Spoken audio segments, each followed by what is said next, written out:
तर साताऱ्यामध्ये डॉक्टर श्रीकांत शिंदे फाउंडेशनतर्फे वाईमधील कोंडिवली गावातील वीर जीवा महाला यांच्या वंशजांना 5 लाखांची मदत दिली आहे। वैद्यकीय मदत कक्षाच्या मंगेश शिवटे यांच्या हस्ते 5 लाखांचा धनादेश सुपूर्द करण्यात आला।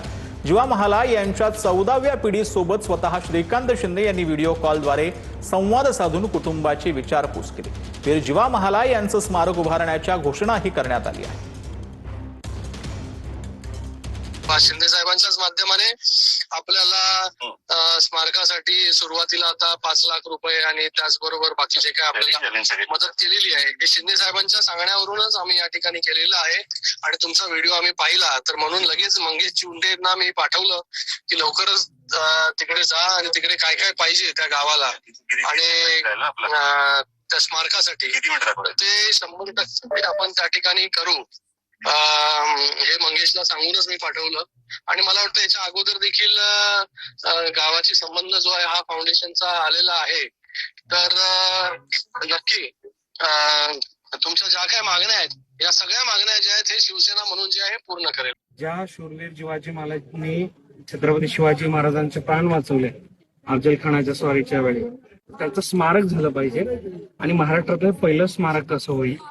आज त्या गावामध्ये आलो, त्या कुटुंबाची देखील आपण भेट घेतली। पहिल्या टप्प्यामध्ये या स्मारकाच्या साठी डॉक्टर श्रीकांत शिंदे फाउंडेशन कडून 5 लाख रुपये निधी देणार आहोत। तर अखिल भारतीय मराठी नाट्य परिषदेचे अध्यक्ष आणि सुप्रसिद्ध अभिनेते प्रशांत दामले आणि गौरी दामले यांनी जी आहे ती मुख्यमंत्री देवेंद्र फडणवीस यांची सदिच्छा भेट घेतलेली आहे। वर्षा निवासस्थानी त्यांनी सदिच्छा भेट केली। यावेळेला मुख्यमंत्री फडणवीसांनी दामले दाम्पत्याचं स्वागत देखील केलेलं आहे।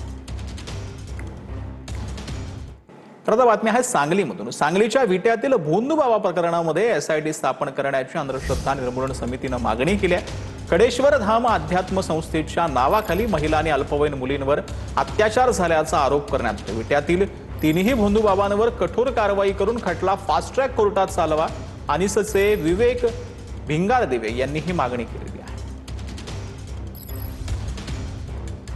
मुख्य विनंती जी आहे ते महाराष्ट्र राज्याचे मुख्यमंत्री देवेंद्र फडणवीस साहेब आहेत, यांना या माध्यमातून एसआयटी स्थापन करून आपण हा जो भोंदूबाबांचा जो प्रकार चालू आहे विट्यामध्ये अल्पवयीन मुलींचं शोषण असेल, त्यांना आर्थिक फसवणूक असेल, त्यांना भीती घालून असेल, त्यांना जे काय अघोरी विद्यांची जी भीती घालून त्यांचं जे शोषण होत आहे हे सगळं थांबवण्यासाठी ह्या संपूर्ण प्रकाराचा सखोल तपास होण्यासाठी एसआयटी स्थापन झाली पाहिजे। तर बातमी आहे बुलढाण्यामधून। बुलढाण्यामध्ये हर्षवर्धन सकपाळांच्या विरोधामध्ये भाजप आक्रमक झाले। हर्षवर्धन सकपाळांच्या मुख्यमंत्र्यांवरील वक्तव्याच्या भाजपाकडून निषेध करण्यात येतोय। हर्षवर्धन सकपाळांविरोधात भाजपाकडून जोरदार घोषणाबाजी करण्यात आलेली आहे।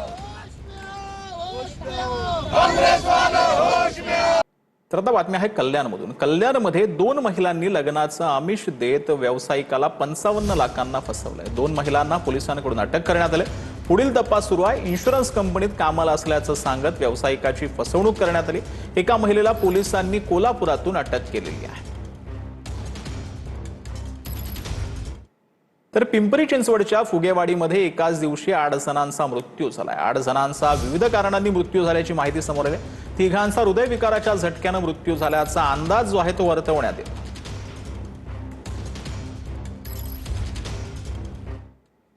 तर जळगावच्या जामनेरमध्ये पवारांच्या राष्ट्रवादीचा ट्रॅक्टर मोर्चा पाहायला मिळाला। शेतकऱ्यांच्या मागण्यांसाठी ट्रॅक्टर मोर्चा काढत रस्ता रोको करण्यात आला।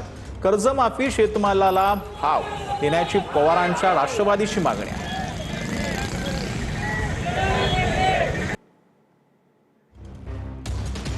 तर आता बातमी आहे बुलढाण्यामधून। बुलढाण्यामध्ये साखळी बुद्रुक ग्रामपंचायतीवर ग्रामस्थांचा घागर मोर्चा पाहायला मिळाला। 5 कोटींचा निधी मिळूनही महिनाभरापासून पाणी पुरवठा ठप्प आहे। साखळी बुद्रुक येथील नळ योजना महिनाभर पूर्णपणे बंद आहे।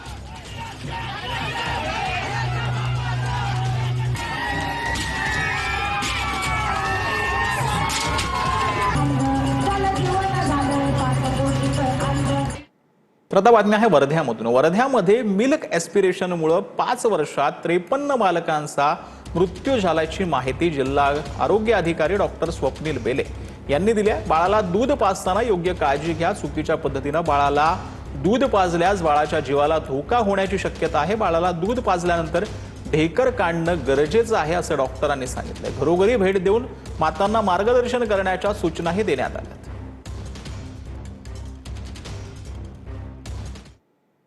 तर कल्याणमधील बकरा कुर्बानी प्रकरणामध्ये 5 जणांविरोधात गुन्हा दाखल करण्यात आला. इमारतीचे सेक्रेटरी, चेअरमन आणि इतर 3 जणांवर गुन्हा दाखल आहे. केडीएमसीच्या परवानगीशिवाय अवैधरित्या बकऱ्याची कत्तल केल्याप्रकरणी गुन्हा दाखल करण्यात आला.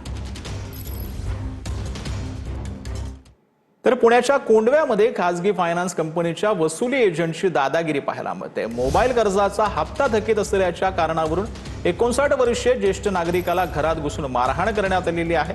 मारहाणीमध्ये ज्येष्ठ नागरिकाच्या डोळ्याला गंभीर दुखापत झाली आहे. त्याच्यावर 5 टाके पडलेले आहेत. घटनेनंतर दोन्ही वसुली एजंट्स घटनास्थळावरून फरार झालेत. पत्नीला हार्ट अटॅक आल्यानं हप्ता भरण्यास उशीर झाल्याचा दावा करण्यात येतो.